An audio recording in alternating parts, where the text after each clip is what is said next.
예수님의 제자가 된다는 것은 여러 가지 이제 조건이랄까요? 자격이랄까요? 또는 모양이라고 할까요? 아니면 특징, 특성 이런 것들이 어떤 것도 있어야 될 것이다 이런 생각을 할 수가 있을 것입니다. 예수님의 제자가 된다면 예수님을 사랑하는 사람이어야겠죠. 예수님을 사랑하지 않고 예수님의 제자라 그렇게 말할 수 없을 것입니다. 그러니까 예수님을 사랑하는 사람은 예수님의 말씀을 듣고 듣기를 즐거워하고 그것을 교훈에 순종하고 그럼으로 인해서 예수님을 따르기를 좋아하는 사람 그렇게 말할 수 있을 것입니다. 그런 사람을 내게 이제 죄 가운데서 하나님께 돌이킨 사람이라 이렇게 얘기할 수 있겠습니다. 죄 중에 거하며 죄를 좋아하던 사람이 이제 죄를 미워하고 죄를 싫어하고 하나님을 사랑하는 마음으로 바뀌어버리는 겁니다. 이거는 뭐 굉장한 변화죠. 세상 속에서 그보다 더 큰 변화를 우리가 생각해 볼 수 있겠습니까? 사람이 어쩜 저렇게 딴판이 되었는고 변해도 저렇게 변할 수 있을까 싶을 때 그 극적인 변화의 가장 중심속에 하나님이 계십니다. 하나님을 미워하던 자가 하나님의 사랑으로 바뀌었다. 그럼 이제 우리가 그런 사람을 가리켜서 예수님의 제자가 되었다 이렇게 말할 수 있을 겁니다. 그런데 예수님의 제자가 되는 것은 그렇게 예수님을 사랑하는 것만으로는 다가 아닙니다. 예수님을 사랑하는 사람은 분명히 예수님의 제자의 중요한 본질 특성인데 그거 외에 덧붙일 것이 있습니다. 그것이 뭐냐면 예수님을 자랑하는 사람이어야 합니다. 예수님을 자랑하지 않고 예수님의 제자라고 말할 수가 없죠. 예수님을 자랑한다는 것은 내 안에 예수님이 계십니다. 내가 예수님 때문에 삽니다. 예수님이 나의 구주시요 나만의 구주일 뿐 아니라 모두 주를 믿고 회개하는 자의 구주가 됩니다 라는 사실을 선포하고 알리기를 원하는 사람, 예수님을 자랑하는 겁니다. 예수님을 어떻게 자랑하겠습니까? 예수님이 우리에게 베푸신 그 은혜와 놀라운 복을 기뻐하고 그걸 남들에게 알릴 때 예수님을 자랑하는 거 아니겠어요? 어떤 사람은 예수님을 사랑하는데 자랑하지 않는 사람이 있습니다. 이게 왜 예수님을 사랑하는데 자랑하지 않을까? 자기는 너무 예수님을 사랑하는데 자랑하지 않습니다. 부끄러운 거죠. 다른 사람에게 예수님을 드러내기가 부끄러운지 무슨 수치스러운지 자랑하지 않습니다. 그러면 실제로 예수님의 제자라 일컫기에 부족한 것이죠. 예수님을 너무 자랑합니다. 그런데 예수님을 사랑하지 않는 사람이 있습니다. 세상에 자랑하는데 사랑하지 않는 사람이 있을까요? 자랑할 때는 좋으니까 자랑하는 것이니까 틀림없이 사랑할 것이라 생각되어지는데 이치가 그런가 보다 싶어 가만히 보니까 그런데 자랑은 하는데 틀림없이 사랑하는 것 같지 않아요. 어떤 사람이 그럴까요? 예수님 말씀을 안 듣는 겁니다. 다른 사람에게 예수님이 생명이야, 예수님이 구주라고, 예수 믿어야 천국까지 이렇게 자랑을 하는 것 같은데 정작 그 사람 보니까 예수님과 상관없이 사는 겁니다. 당신에게서 예수님이 어디 있습니까? 당신의 삶의 자리에 예수님이 어디 있습니까? 흔적 찾기가 어려운 거예요. 그 사람의 생활 속에서, 말 속에서, 마음 숨숨에서, 고집과 주장 속에서, 가치 선택에 있어서 도무지 예수님의 흔적을 찾을 수가 없는 겁니다. 그럼 예수님을 사랑하지 않는 거죠. 자랑은 하나, 사랑하지 않는 사람, 사랑한다고 말하나 자랑하지 않는 사람, 이 둘 다 예수님의 제자됨에 있어서는 좀 부족한 부분이 있다 이렇게 말할 수 있겠죠. 주님께서는 제자들 불러 모으시고 베드로 불러 모으시고 12제자 우리가 살펴본 것 좀 다 불러 모으시지 않습니까? 불러 모으고 그들은 이제 바꿔가는 일을 하십니다. 천국 복음 전하시고 죄가 무엇인지, 하나님께서 교회에 주신 언약이 무엇인지, 그걸 통해서 은혜로 죄사함 받고 주의 백성으로 거룩히 사는 삶의 도리가 무엇인지를 계속 가르치면서 그 제자들에게 특별히 가르치기도 하시고 모인 이스라엘 양무리들에게 가르치기도 하시면서 또 함께 참관하게 하시고 가르치시는데 어느덧 한 1년 세월이 흘러갔습니다. 근데 제자들이 1년쯤 예수님을 따라다녔다고 해서 훌륭한 제자요, 견실한 제자요, 예수님이 하신 사역을 넉넉히 이어받을 만한 그런 든든한 일꾼 된 것이 아닙니다. 뭐 형편없이 연약하고 의심 많고 예수님이 도대체 뭐라고 말씀하시는가 나 도무지 이해를 못하겠다 이런 상태로 있는데 오늘 본문 예수님이 12제자를 그냥 파송하는 겁니다. 너희들은 가라, 가서 모든 이스라엘 땅으로 가서 그들에게 천국 복음을 전하라, 그리고 내가 한 것처럼 그대로 행하라 이렇게 말씀하시는 거예요. 누가복음에 보게 되면 예수님이 제자를 불러 모으셨다 그리고 파송하셨다 이렇게 얘기되어 있는데 예수님 부르시니까 12제자가 모였을 거 아닙니까? 예수님이 너희도 가서 천국 복음을 전하라니까 제자들이 얼마나 놀랬겠어요. 주님 이제야 우리를 보내십니까? 내가 이제 나서겠습니다 이렇게 준비된 상태가 아니거든요. 굉장히 놀랬죠. 그래서 못 갑니다. 갈 수 없으면 우리가 어떻게 하죠? 웅성웅성 그랬을 거라. 그러나 주님이 보냅니다. 왜 그러셨을까요? 제자됨의 모습 속에는 주의 복음을 듣고 나아가 파송받아 전하는 일이 제자됨의 아주 중요한 요소이기 때문에 그렇습니다. 훈련의 과정이 하나죠. 주께서는 곧 얼마 안 있으면 이때쯤이 1년쯤 되었다고 이렇게 생각하면 한 2년쯤 지나면 그럼 예수님은 승천하시고 안 계신 거죠. 그럼 이 제자들이 12제자가 교회에 초속이 되어지고 주의 복음에 따라 사도들과 선지자 터 위에 교회를 세워야 되니까 이들의 복음 증거 위에 교회를 세워야 할 터인데 어떻게 하겠어요? 주님이 파송하는 겁니다. 보내는 겁니다. 전도 사역을 내보내는 것이죠. 복음 사역자가 감당해야 될 전도 사역은 무엇을 말하며 누구에게 말하며 어떻게 말해야 되는 것인가? 아주 중요한 교훈들을 오늘 본문 속에서 몇 가지 주님이 짚어주십니다. 첫째는 7절에 보게 되면 주님이 가면서 전파하며 말하되 무엇하라고 어떤 말을 전하라고 되어 있어요? 천국이 가까웠다. 천국 외에는 복음 전도자는 다른 말을 할 수 없다. 뒤집어 얘기하면 그렇게 못 박으신 겁니다. 복음을 전한다는 것은 심리학적 조건에 의해서 마음을 달래고 평안하는 상담이 아닙니다. 상담이 교회 안에 필요할 수가 있죠. 그 상담의 기술은 일반적인 상황에서 필요한 것이요, 교회 안에서 필요할 수가 있겠습니다. 그럼에도 불구하고 복음 사역자가 전한다라고 말하실 때 그 전함의 내용의 핵심이요, 그 전함을 과연 주께서 위임받은 전파 사역을 제대로 했는가를 결정짓는 요점은 심리학적 평안에 있는 것이 아니고 복음 그 자체에 있습니다. 철학적 지혜를 말하는 것도 아니고 정치적인 선택을 어떻게 하는 걸 말하는 것도 아니요, 경제적인 지혜로운 가치, 재주, 기술 이런 걸 말하는 것이 아니요, 육체의 강건함, 심지어 평안을 누리기 위한 여러 가지 방법들, 이것들을 말하는 것이 결코 아니라 이 세상에서 부자 되는 법, 복음 전파가 결코 아닌 것이죠. 주님이 제자를 파송하면서 말할 것은 꼭 한 가지를 지정하셨으니 이것에 벗어나면 주의 명령에 어긋나는 것이요, 이것을 충실하면 주의 명령에 순종하는 것이, 그것은 곧 천국 외에 다른 복음을 말하는 것이 아닙니다. 하나님 나라, 이 세상에 하나님이 창조주이시며 사람이 하나님 마음에 두고 살지 아니하여도 하나님이 그렇다고 안 계신 것이 아니에요. 하나님이 인간의 주관적 결정에 따라 계시는 분이 아니고 인간은 하나님 앞에서 판단받을 자에 불과하다는 사실, 죄가 뭔지, 한번 죽은 뒤에는 심판이 있다, 어찌 감당할 것인가, 이 모든 사실을 선포하고 그 가운데 나타나신 하나님의 긍휼과 자비, 예수 십자가를 전하는 것, 그거 외에는 다른 어떤 것도 더할 수 없고 말할 수 없도록 입을 제한하신 것입니다. 그래서 설교를 할지라도 여기서 벗어나면 설교가 아닌 것이고, 성경을 아무리 많이 인용해도 여기서 벗어나면 성경 공부가 아닌 것이고, 제 아무리 신앙적 상담을 해도 여기서 벗어나면 신앙적 상담의 성격을 잃어버리는 것이 되어집니다. 하나님 나라의 선포, 그것만이 설교를 전도로 만들어주는 것이요, 성경 공부도 전도로 만들어주는 것입니다. 또 8절에 보게 되면 주님이 제자를 파송하시면서 그냥 파송하지 아니하시고 다음 같은 말씀을 하셨어요. 행할 것이 있다. 병든 자를 고치라. 죽은 자를 살리라. 나병 환자를 깨끗하게 하라. 귀신을 쫓아내라. 이 모든 일을 제자들이 어떻게 하겠습니까? 제자들은 본래 인간이, 우리가 성정이 같은데 그들에게 무슨 능력이 있어 이걸 하겠습니까? 제자 하나님께서, 예수님께서 제자를 파송하면서 이것을 행하라 말씀하신 것은 내가 너희와 함께 하겠다는 말씀이시죠. 제자들과 함께 하시면서 주님이 성령의 능력으로 이 모든 일을 그들에게 있어지게끔 역사하실 것을 말씀하셨습니다. 왜 그렇습니까?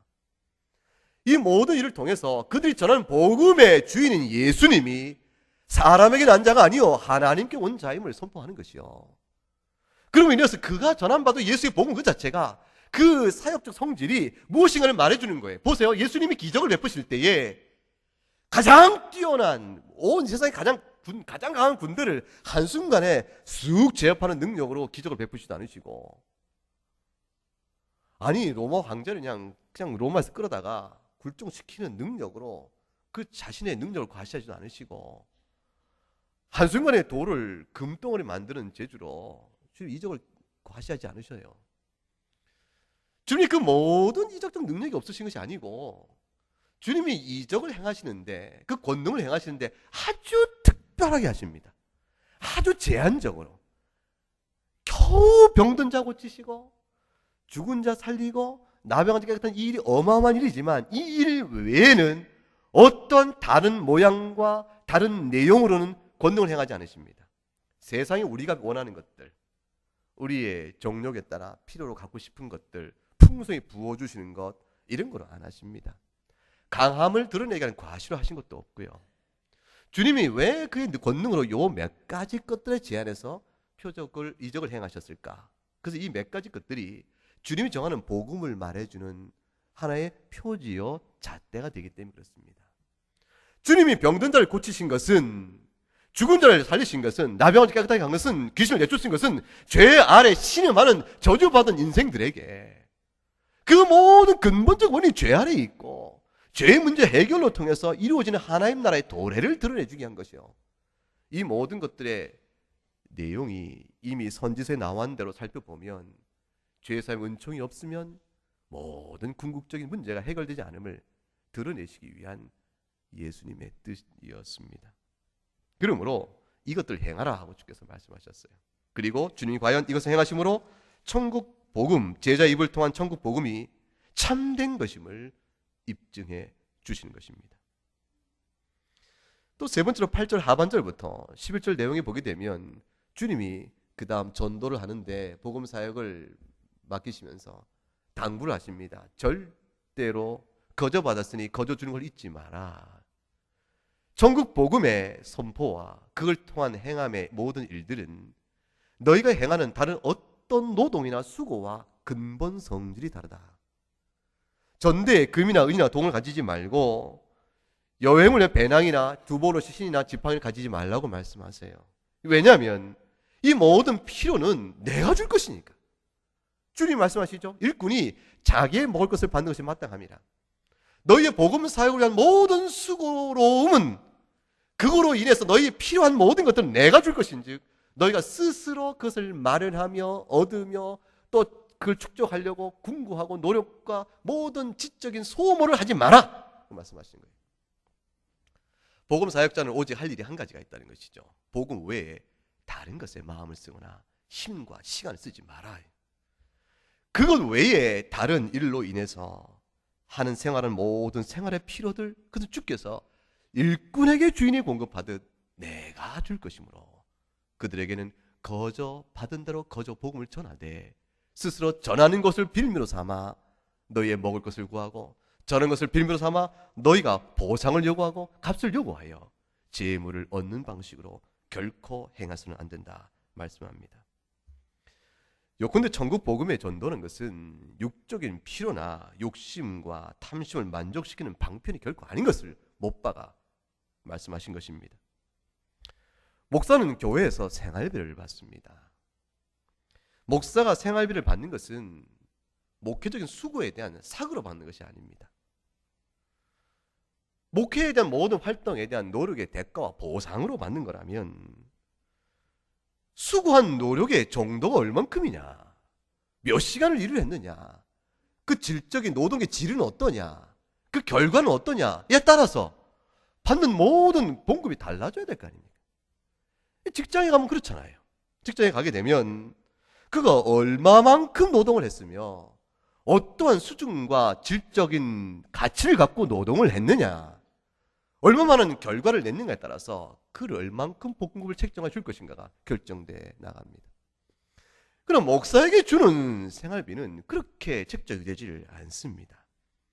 복음을 수고하는 자인 복음 사역자에게 그가 살아갈 만한 생활의 일정 수준을 교회가 판단하여 정한 바대로 그냥 제공하는 것입니다. 그저 그게 받을 뿐이지 그가 얼마 많은 수고를 했느냐, 어떤 질의 노동의 가치를 두었느냐, 얼마만큼 교인이 늘었느냐, 뭐 어떻게 교인 성장했냐, 이런 모든 결과치 갖고 보상적 개념으로 따져서 주는 것이 결코 아니라. 왜 그렇습니까? 복음 사역자는 복음 자체를 거저 받으러 거저 가르치는 일 외에 주께 주시는 공급하는 힘으로 살 뿐이지 그거를 노동같이 일반적 노동에서 하는 것과 같은 개념으로 볼 것이 아니기 때문에 그렇습니다. 복음을 위해 헌신한 사역자는 그저 주님의 일을 위하여 부름받은 주님의 일꾼입니다. 주께서 교회를 통하여 그 일꾼에게 먹을 것을 주실 것이므로 그저 감사함으로 받을 것이요, 스스로 금이나 은이나 동이나 배낭, 두벌, 옷, 신, 지팡이 이 등등을 어떻게든지 가지려고 하고 더 많이 가지려고 애를 쓰면서 경제생활의 윤택함을 추구하는 식의 노력은 사역자에게는 없어져야 할, 있어서는 결코 안 되는 덕목이 됩니다. 사역자를 할지라도 경제생활을 지롭게 해야 되는 것은 마땅히 필요하지요. 그러나 근본적으로 삶의 노력과 초점이 재산을 모으거나 재산을 향하여 있어서는 안 된다는 사실을 주께서 말씀한 거죠. 그러므로 그 마음과 기력이 이와 같은 일에 소진되어서는 안 됩니다. 그런 일로 인해서 복음을 전한 일에 방해를 받아서는 안 되는 것이죠. 얼마가 됐든지 교회를 통하여 적정한 대로 감사로 받고 하나의 복음사에게 전념하면 됩니다. 교회는 반대로 그리스도의 일꾼에게 목사가 생활로 인하여 염려하여 복음사에게 전념하지 못하는 일이 있지 않도록 배려하고 살피는 일을 최선으로 다해야 하는 것이다. 이것이 헌법에 정해진 이치요. 그래서 목사가 교회로부터 생활비를 받습니다. 같이 신자 생활하는데 목사님은 돈 받고 신앙생활하고 우리는 헌금하고 신앙생활하고 이거 참 불공평하다. 이렇게 생각하는 건 잘못된 생각입니다. 저도 젊어서는 굉장히 그랬습니다.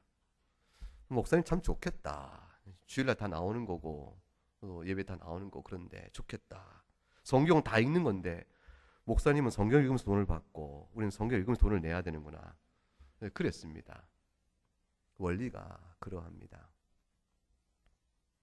예전 같아도 이런 말을 하게 될 때 제가 얼굴이 낯이 뜨거워지고 힘들었는데 지금 설교하면서 제가 얼굴이 편안합니다. 제가 그동안 좀 타락했는지 모르겠지만 왜 목사가 교회에서 생활비를 받는가? 그 의미가 뭔가? 얼만큼 받아야 되는 것인가? 이 주께서 오늘 주신 말씀 속에 그대로 담겨져 있습니다. 그래서 하나님께서 주님께 교회를 세우시고 복음 사역자를 세우신 뜻이 그 가운데 목회적 원리상 담겨있는 주님의 선한 뜻이구나 생각이 되어지니까 그 부분에서 마음에 여러 불필요한 쓸데없는 생각들이 정리가 되어진 겁니다. 복음 전파는 돈벌이의 수단이 아닙니다. 그렇기 때문에 목회자가 더 많은 사례를 받기 위하여 그 이유 때문에 목회지를 옮길 수가 없습니다. 목회자가 목회지를 옮기는 경우가 있다면 그것은 복음 사역과 관련한 주의 부르심의 특별한 경우에 하나여 그렇게 되어집니다. 주님이 잘 목회하던 사람을 갑자기 선교지로 부르시면 그래서 가야 되는 것이죠. 그런 것처럼 특별한 이유가 있어서 오직 복음 사역 한 가지 이유 때문에 그를 옮기고자 하시면 옮기실 것이로되 목회자가 임의로 직장을 선택해 나가듯 더 많은 조건과 노동 조건과 더 많은 급여를 바라보고 직장을 옮기듯 옮길 수는 없는 것입니다. 직장 생활이야 그렇게 하는 것이 뭐가 이상하겠습니까? 그럴 수 있는 일이 아니겠습니까? 그래서 11절에 보면 주님 이렇게 말씀하신 것이죠. 어떤 성이나 마을에 들어가든지 그 중에 합당한 자를 찾아내어 너희가 떠나기까지 거기서 머물라 그랬습니다. 왜 머물라고 하셨을까요? 합당한 자를 찾아내어 라는 말이 뭡니까? 복음을 전파하면 그 복음 들은 전파된 복음에 관심을 갖고 귀를 기울이며 그 은혜 앞에 들어 자신도 예수를 영접하기를 원하는 자가 있는가를 살펴서 그런 자를 찾아내어 그가 영접하겠으니 우리 집에 들어와 거하시며 복음을 우리에게 가르쳐 주소하는 자가 있다면 너희가 그곳에 들어가 떠나기까지 떠나야 할 어떤 일정 기간이 될 때까지 거기서 그대로 머물라고 말합니다. 한 곳에 들어가 복음을 전하는 것이 어떤 경우는 스치듯 복음을 전함으로 족할 수 있지만 어떤 자의 경우 들어가면은 제자들이 파송돼 나가니까 하나님께서 예비하신 자의 마음을 열어 그를 제자들을 영접하게 하고 영접해 그들에게 살 곳을 또 잠시 머물 처소를 예비하고 음식을 제공하며 그가 복음을 듣고 사람을 불러다가 자기 집 복음을 듣는 일을 하겠지요. 임시적인 예배 초소가 마련되는 거 아니겠습니까? 임시적인 그곳에 성경 공부가 열어지게 될 것입니다. 그 일을 해나가는데 그러니까 가르칠 일이 많으므로 일정 시간이 되어져서 이제 옮길 때가 되었다 할 때까지는 복음을 가르쳐 나가는 겁니다. 그런데 하루는 가르쳤더니 어떤 자가 그곳에 와서 복음을 듣고 너무 기뻐한 거예요. 너무 기뻐했더니 그분이 말하기를 우리 집으로 오소서라고 초대하는데 가만히 보니까 그 집이 지금 머무는 집보다 훨씬 잘 사는 집이에요. 대접이 훨씬 더 낫겠어요. 훨씬 좋으니까 그럼 가볼까 해서 옮기는 일이 절대 있으면 안 된다, 그 뜻입니다. 사람이 어느 곳에 가서 복음을 전하다가 옮긴다 했을 때 주께서 떠나기까지는 복음의 이유가, 복음 전파의 사역적 이유가 생길 때까지는 이란 뜻이에요. 사역적 이유가 생길 때까지는 거기서 머물 것이요.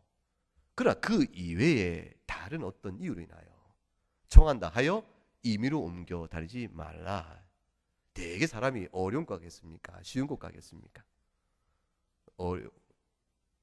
쉬운 곳을 찾아가죠. 더 나은 곳을 찾아가죠. 주님이 결국 복음 사역에 있어서의 초점은 시종일관 주께서 위임한 그 명령에 따라서 복음 사역을 위하여 이것이 선한가 그렇지 않은가 외에 다른 가치 판단을 하면 안 된다고 명하신 것입니다. 그리하여 주께서 떠나기까지 거기서 머물라 이렇게 말씀합니다.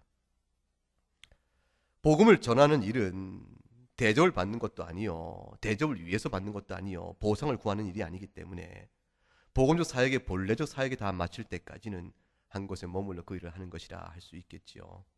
그래서 떠나게 주께서 그 사역에 어느 정도 매듭을 짓고 떠나게 하면 비로소 떠나는 것이라 이렇게 할 수가 있습니다. 우리 교회가 선교사님들을 후원하지 않습니까? 이 선교사님들 후원하는 일도 같은 맥락입니다. 열심히 힘 다하여 진력하여 도와야 합니다. 선교사님을 돕는 일에 우리가 마음을 다 쓰지 아니하면 교회는 제 아무리 그 지교 하나는 든든히 할지라도 주님 보실 때는 괘씸한 교회가 됩니다. 선교사님은 눈에 보이지 않잖아요. 어디 계셔서 뭘 하시는지 선교 보고만 듣고 기도로 서로 교통할 따름이지 우리가 잘 모르지 않습니까? 담임 목사는 목회자들은 여러분 눈앞에 항상 보이지 않습니까? 설교하지요, 성경부 가르치지요, 진방하죠, 기도하죠. 그러니까 수고하는 게 눈에 보이므로 그러니까 살을 드려도 괜찮은 것 같은데 선교사님은 멀리 있고 우리와 아무 상관이 없고 우리 그냥 그분이 무슨 상관이 있는가 생각되어져서 돕는 일에 인색할 수가 있습니다. 근데 이것은 아주 잘못된 생각입니다. 선교사는 결국 보편교회의 사역을 감당합니다. 예수 그리스도 세우신 교회는 이 지교회 같은 한 교회뿐 아니요, 사실은 보편교회 안에 지교회가 있는 겁니다. 그러므로 주님이 세우신 전체 보편교회는 계속 주의 종들을 파송하여 그들을 통하여 복음이 전파되고 그곳에 지교가 세워지고 지교의 힘을 다해 또 사역자를 파송하고 그것이 또 지교가 세워지고 이런 일을 통해서 계속 전 세계에 곳곳의 역사를 통하여 교회가 이어져 오는 것입니다. 그러므로 선교사를 돕는 일은 예수 그리스도의 복음 사역이죠. 그 사역을 주님이 파송하면서 말하기를 너희는 염려하지 말라. 일꾼이 그 주인에게서 먹을 것을 받는 것이 마땅하니라 약속하신 그 말씀을 주님이 이루실 터인데 어떻게 이루십니까? 우리와 같은 지교를 통해서 이루시는 거예요. 그 지교를 통해서 지교회가 모아진 힘을 다해서 선교사를 돕고 그러므로 선교사 사역을 잘 감독 이끌어 가는 것이라 말할 수 있죠. 우리 눈에 보이지 않고 우리에게 직접적인 봉사를 하지 않는다 하여 돕지 않아야 될 선교사다 이렇게 말할 수가 없는 것입니다. 신학교 후원도 마찬가지입니다. 이 신학교는 본래 목사를 어떻게 양성해야 하냐면 본래 각 교회에서 양성하는 것인데 교회가 힘 붙이니까 사실 노회 주관으로 그것을 합니다. 노회가 각 지역에 있는 여러 지교회 연합단체요, 노회가 우선이요, 노회에 속하여 지교회가 존재합니다. 존재적으로 노회가 우선입니다. 지교회가 우선이 아니고 노회가 우선이요, 지교회 안에서 노회가 설립 허가를 받고 지교회를 세우고 노회 설립 허가를 받고 지교회가 확장되어 나가는 것입니다. 그러면 노회가 자기 지역 산하에 목사를 양성해 나갈 책임을 지는데 학문의 전문성 때문에 신학적 전문성을 제고하기 위하여 교수 사역자를 세워 학교 제도를 형성하여 위탁하여 목사를 양성합니다. 그러므로 위탁된 학교가 목사를 양성하기 위한 모든 물적 수단과 영적 필요를 노회가 전폭적으로 지원해야 하는 것입니다. 본래 우리가 해야 될 일을 위임한 것이기 때문에. 그래서 사실은 신학교에 들어온 모든 신학생들은 누구라도 교회로부터의 전폭적 지원 아래 신학학술을 받고 훗날 교회를 봉사해야 될 사람들이기 때문에 거저 받은 대로 거저 주어야 될 책임을 받고 있는 사람들이기 때문에 등록금을 받아서 그들을 훈련시키면 안 되는 것입니다. 본래 이치가 그런 것입니다. 그리하여 교회 안에서 과연 미래의 영적 리더십을 질 만한 좋은 청년이 있는가, 좋은 사람이 있는가를 분별해 골라내어 시험하여 그들이 적당하다 믿어지면 당회에 시추를 거쳐서 노회에 추천하고 노회 시추를 거쳐서 빌어서 신학교에 보내요. 그것도 전적인 생활비와 학비를 다 지원하여 보내요. 그걸 전적으로 가르쳐 양육하고 훈련시켜 빌어서 교회에 파송하는 것이 이치에 맞는 일입니다. 근데 그거를 감당할 만한 헌신과 또 필요적 요청을 다 하지 못하니까 결국 학교 자체로서의 운영을 위해 신학생들 등록금을 받고 가르치는 일이 오늘 한국의 일반이요 형편과 모양이 되어졌습니다. 그렇게 되어지니까 결국 어떻게 되어집니까? 지식을 결국 학생은 뭐가 되는 거죠? 등록금을 주고 지식을 사는 사람이 되어버린 것이요. 학교는 등록금을 받고 지식을 파는 관계가 되어버린 것입니다. 그러니 신학교가 학생을 양육한다 할지라도 그만큼 제한이 있게 되는 것이요. 신학생을 졸업시킬 것인가 말 것인가를 최종적 결정의 권한을 절대적으로 행사를 못하는 것입니다. 졸업시키지 말을 학생도 등록금을 내고 다녔으니 졸업시켜야 되는 것이고, 이 사람은 안 되겠다 싶은데 그러나 졸업시키는 일이 허다하게 벌어지는 것이요. 그런 가운데 신학교가 허다히 이곳저곳 임의로 만들어져서 오늘 한국교회에 숱하게 신학교가 있게 되어지니 그곳 양산되는 숱한 목회자의 질의 요소가 어찌 되겠는가 생각해 볼 수가 있습니다. 이 모든 일의 시작이 어디서부터 옵니까? 교회가 목사 양성의 각각의 지교회가 노회로 모여서 목사 양성의 책임이라는 사실을 이해하지 못한 데서 비롯된 것입니다. 합동신학대학원은 전체 신학교 운영 재정의 절반이 교회 헌금입니다. 한국에 이런 학교 없습니다. 겨우 절반이 학생 등록금입니다. 그 까닭은 뭐냐면 학생을 배나 더 뽑아야 되지만 그렇게 뽑기를 거부하고 있기 때문에 그렇습니다. 최소한의 학교 운영에 한 필요적 학생 수만큼 뽑고 나머지는 교회 헌금으로 겨우 어떻게든지 부르진 소명을 다하려고 애를 쓰고 있습니다. 그러나 여전히 충분치 않습니다. 이것이 바로 일꾼이 자기의 먹을 것이 주께서 주인에게 받는 것이 마땅하다라는 뜻에 담겨있는 그 뜻입니다. 복음 사역자들에게 주께서 너희는 스스로 무엇을 먹었고 무엇을 입을까를 구하기 위하여 노동하며 애쓰며 마음에 또는 정신적인 또는 영적인 그는 기력을 소진하지 마라 말씀했습니다. 끝으로 12절 13절을 보게 되면 주님이 또 이런 전도사역에 관한 어떤 특성을 부어줍니다. 그 집에 들어가면서 평안하게 빌라 이렇게 말씀하세요. 그 집에 들어가서 평안을 빈다는 것은 그저 이 집에 축복이 있어라, 예, 평안이 있길 바랍니다 라는 어떤 문안 인사 정도가 아닙니다. 평안하기를 빌며 그 집에 들어간다는 것은 그 사람을 그 집에 거하도록 받아들이는 것을 의미합니다. 그러니까 이 평안은 예수 그리스도의 평안이잖아요. 그러니까 그 집에 들어가며 예수 영접을 권하는 것이요, 그가 주님을 영접하기로 마음에 받으면 그러면 그 집이 합당하니 예수의 이름으로 빈 모든 평안이 그에게 임할 것이요 주의 형제의 집안이 되는 것입니다. 그러나 예수 이름으로 그 집에 복음을 전하고 평안을 빌었는데 그들이 거부하면 그것은 복음을 전한 사도를, 제자를 거부한 것이 아니요 실제 그 사도의 입을 통한 증거된 예수를 보고 거부한 것이니 그들에게 과연 구원이 있겠는가? 14절에 그래서 누구든지 너희를 영접하지도 아니하고, 그 영접이 바로 평안의 인사를 받으면과 같은 뜻이 되어진 것이죠. 너희 말을 듣지 아니하면 결국 소돔과 고모라가 다를 바가 없을 것이라 말합니다. 소돔과 고모라와 그 마지막 심판 때 동일한 형벌을 당할 것이니 천국 백성된 너희와 그 집이 무슨 상관이 있겠는가? 그러면 발의 먼지를 털어버려라 이렇게 말씀합니다. 그러면 이 사실은 무엇을 뜻하죠? 너희를 배척하는 자가 있거든 두려워하지 말아라. 배척되어지고 배척하는 자의 수가 다수여 너희는 소수를 할지라도 두려워하지 마라. 위축되지 말아라. 결국은 마지막 날에 심판 날이 오게 되어지면 저들은 소돔과 고모라처럼 유황불에 다 심판을 받을 것이요. 구원받을 자는 너희여 역사의 주인도 너희니라. 우리 주 예수께서 역사의 참 주인이시므로 주와 합한 자가 참된 역사의 주인임을 알고 담대하라. 그렇게 말씀하신 거라 볼 수가 있습니다. 12제자를 파송하며 주시는 오늘의 말씀은 우리들에게 어떻게 적용이 될까요? 우리는 12제자가 아니지 않은가? 사도가 아닌 걸 말할 것도 없고 여기 계신 교우 여러분 전부는 전적으로 복음에 헌신된 그런 사람들이 아니지 않습니까? 그렇다면 우리들에게 있어 이 말씀이 어떻게 적용되어질까?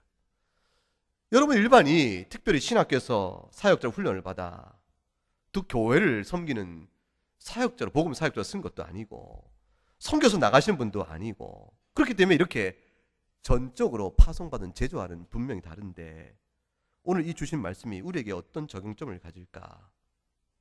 그 생각을 해볼 필요가 있습니다. 우리는 그런 의미에서 복음 전파 사역을 전적으로 위임받은 그런 의미에서의 특별한 소명을 받은 제자들은 아닙니다. 여러분 교인이 일반은 다 그런 분은 아니지만 그러나 여전히 그리스도를 주로 믿는 의미에서의 제자이기 때문에 여러분도 복음을 전하고 예수를 사랑할 뿐 아니라 예수를 자랑해야 될 제자로서의 책임을 갖고 있습니다. 그 책임을 어떻게 우리는 드러내며 어떻게 그 책임을 다할 수 있을까? 그것이 오늘 본문 속에 생각할 초점이라 할 수가 있겠죠. 교인 일반은 생활을 떠나서 복음 사역에 전념하는 분들이 아닙니다.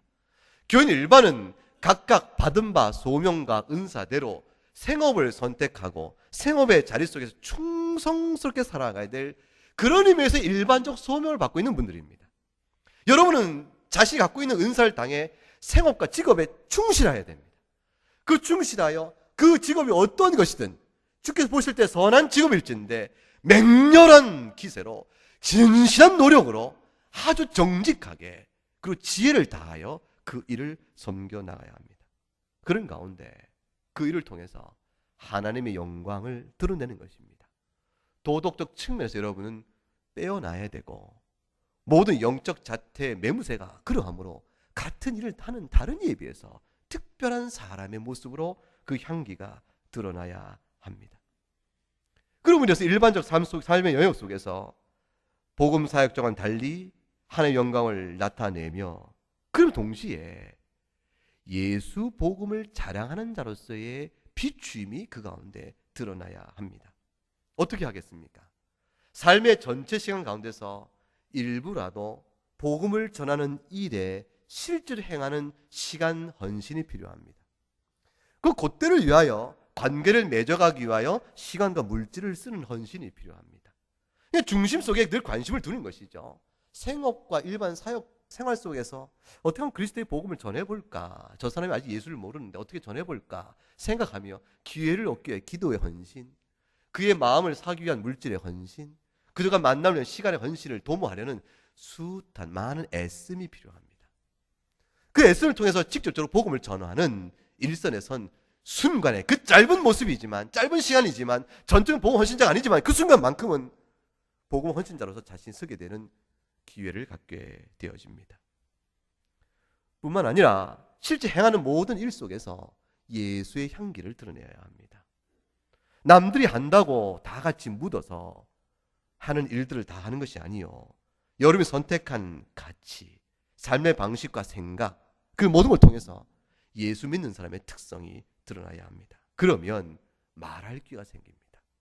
이 두 가지 측면, 실질적으로 복음을 전하는 일을 갖기 위하여 애쓰는 노력과 동시에 삶의 일반 영역 안에서 그리스도인의 모습을 가짐으로 인해서 자랑할 기회를 찾아가는 것, 이것이 예수 믿는 일반 교인들이 가져야 될 오늘 말씀해 주는 교훈이라 말할 수 있습니다.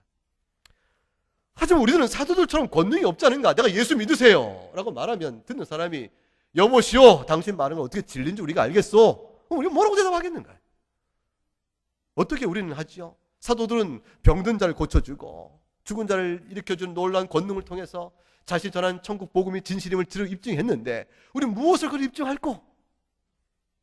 그럴 때에 여러분 가운데서 가져야 될 중요한 한 가지 사실은 이것에 있습니다. 여러분, 예수님의 모든 표적이죠. 병자를 고쳐준 것, 죽은 자 살린 것, 문둥병자 낫게 한 것, 귀신 들린 자를 해방시킨 것, 이 모든 게 다 표적입니다. 무엇을 가리키는 표적입니까? 죄로 인하여 죽은 자를 다시 새롭게 하시는 일에 대한 표적입니다. 하나님의 영원한 진노에 있는 자를 하나님의 백성으로 옮겨주는 표적입니다. 그러니 이 표적은 우리 가운데 이미 나타난 표적입니다. 어떻게 드러났습니까? 중생의 은혜이죠. 우리가 예수 믿고 전에는 영적으로 죽은 자였으나 영적으로 산 자로 바뀌어버리지 않았습니까? 전에는 하나님을 미워한 자였으나 하나님을 사랑하는 자로 바뀌지 않았습니까? 저는 예수의 교훈을 마음에 두지 않았으나 이제 예수의 교훈을 순종하기를 원하는 자로 바뀌지 않았습니까? 우리는 이 바뀌어진 전적인 변화의 모습, 그를 통해 드러난 증거는 전부 성령의 열매일진데, 우리에 드러난 성령의 열매가 새 생명 얻은 자요, 죽은 자가 부활의 생명 얻은 자로서의 증거이니 우리에게 병든 자가 나음받은 증거가 왜 없습니까? 보시오, 내가 말한 예수의 복음이 사실이요. 나를 보시오, 내가 영원히 병든 자요, 내가 영원히 죽은 자였어. 내가 문둥병자처럼 죄를 범해도 그 죄로 인해 내 영혼이 얼마나 썩어 문드러져 가는지, 그 아픔과 고통을 모를 만큼 죄에 무감각한 자였어. 마약에 취한 자처럼 죄에 취한 자요, 정욕이 한번 마음에 들면 그 정욕을 만족시키기 위하여 수단과 방법을 양심의 거리껴도 넉넉히 해왔던 그런 자였어. 나로 인하여 얼마나 집안의 폐가 망신하고 가족이 슬퍼했으며 내 자신 인격이 파탄된 당신이 알지 않소? 그럼 나는 이제는 달라진 자요, 이제 내가 변화된 자요. 내가 주님 앞에 그와 같은 일을 못하고 내 마음속에 정욕의 한 욕심이 꿈틀대 오를 때 저는 절제하지 못하고 그 정욕이 점점 확장돼 결국 나를 무너지게끔 할 때까지 역사했으나 이제는 내 안에 꿈틀대는 정욕을 주의 말씀과 하나님의 은혜로 절제하며 이겨나가는 변화의 모습이 내 안에서 형성되어 나타나기 시작했어. 내가 바로 죽은 자가 산 자요. 이 사실이 복음 전할 때 내가 전하는 복음에 대한 내가 본 입증에 증거하는, 내가 전하는 복음이 참된 것을 말해주는 열매요, 증거가 아니겠습니까? 그것으로 복음을 전해야 합니다. 오늘 복음 전하기가 점점 어려운 상황에 지금 있습니다. 1970년대 80년대 얼마나 좋았는지 모릅니다. 십자가 하나 딱 들고 거적대기 깔고 천막 치면 얼마나 사람들이 모이든지 몰라요. 다 그때 예수 믿는다고 쫓아가서 어릴 때 못 모르지만 무릎 꿇고 앉아서 부흥회하고 눈물 흘리고 찬송하고 그렇게 좋았던 시절에, 그때 교회는 건물이 요란하지도 않았고 별거 없었는데, 그때 목사님이 그렇게 설교 잘한 것 같지도 않았는데 그렇게 은혜가 있었습니다. 지금은 그렇게 되지 못합니다. 한 가지 차이 때문에 그렇습니다. 그때는 교회는 선한 것이었어요. 교회는 거룩한 것이었어요. 다니든 안 다니든 교회는 존경받았습니다. 지금은 다니든 안 다니든 교회는 거룩한 것이 아닌 것이 되어졌습니다. 이제 복음을 전하고 말하면 그들이 말합니다. 너나 잘해라, 잘해라. 뭐 묻은 개를 탓하냐. 이것이 우리의 현실이면 1960년부터 지금까지 2010년 오는 그는 50년 동안에 한국교회 반세기 동안의 복음의 사역이 우리가 복음을 어떻게 이해해왔고 우리가 복음 증거자로서의 소명을 어떻게 받게끔 만들었는가를 생각할 이 필요가 있지 않은가. 왜 복음 전하기가 힘든가. 세상을 보고 죄를 회개하라 외치니 돌아오는 메아리가 너나 잘해라, 회개하라, 너나 잘해라. 메아리가 쳐 우리에게 들려오면 병자를 고치고 죽은 자를 살리는 복음을 말할 수 있겠는가? 우리가 완전하고 거룩한 자가 되어야 복음을 전하는 것이 아닙니다. 여러분, 복음을 전할 때 잘 모르는 사람에게 복음을 전했습니다. 그 자가 복음을 듣습니다. 하나님의 은혜로. 그리고 그 복음의 핵심력이 녹아집니다. 하나님의 은혜로. 그럴 때 그 자가 우리의 삶을 보고 복음을 들은 것이 아닙니다. 말씀의 복음 전파 속에 담기는 하나님의 말씀이 성령께 역사하셔서 그 심령을 녹여서 그가 예수 믿는 대로 나오는 겁니다. 복음은 우리를 감추고 말씀으로 역사해 갑니다. 그런데 우리의 모습이 말씀 역사할 기회를 상실하는 일도 있는 것은 사실입니다. 그러므로 주의 복음을 전할 제자 되는 사람은 주님을 자랑하는 것이 입술로 복음을 전하는 것이라면 주님을 사랑하는 것은 무엇이겠습니까? 주의 교훈을 마음에 새기고 거듭난 자여 중생자로 서가는 것이라, 이렇게 말할 수 있을 것입니다. 세상이 아무리 복음을 향하여 적대적이고 안티 기독교인들이 복음에 흠집내고 말도 안 되는 말로 성경의 몇 구절 인용하면서 성경을 모독하고 또 교인들 가운데 죄를 범하고 있는 사람들의 사례들을 다 모아서 그를 널리 알리고 그런 일을 해서 점점 핍박과 어려움의 상황이 된다 할지라도, 오늘 본문이 우리가 말해주는 중요한 한 사실은 두려워하지 말고 위축되지 말라는 사실입니다. 왜냐하면 너희가 전하는 그 예수의 복음, 그 복음의 평강을 받기를 거부하면 너희는 남아서 너희 발에 먼지를 털어버리라 말씀하셨어요.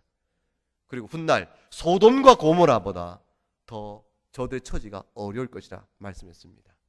역사의 주권자 되신 예수 그리스도께서 그날에 심판하실 것이므로 우리는 단지 주께 주어진 기회를 따라서 한 시대, 한 교회사의 한 대목 안에서 부르신 소명을 다할 따름입니다. 두려워할 이유가 없고 초조할 이유가 없습니다. 우리 자신을 돌아보아 우리가 무엇을 할까, 어찌하면 좋을까, 이 질문 앞에 답을 찾고 나아가면 됩니다. 이 모든 사역을 위해서 우리가 해야 될 마지막 일은 뭡니까? 서로 아끼는 것입니다. 주의 복음을 기뻐하며 영접하기를 원하는 사람들, 그게 합당한, 그 천국 복음을 받기에 합당한 자들이 있다면 그들을 찾고 그들과 함께 교제하고 그들을 세워가며 함께 복음을 계속해 나누면서 신앙의 부르심의 길을 함께 나가는 것, 그것이 우리가 해야 될 일이라 말할 수 있을 것입니다. 함께 찬송하겠습니다. 287장입니다.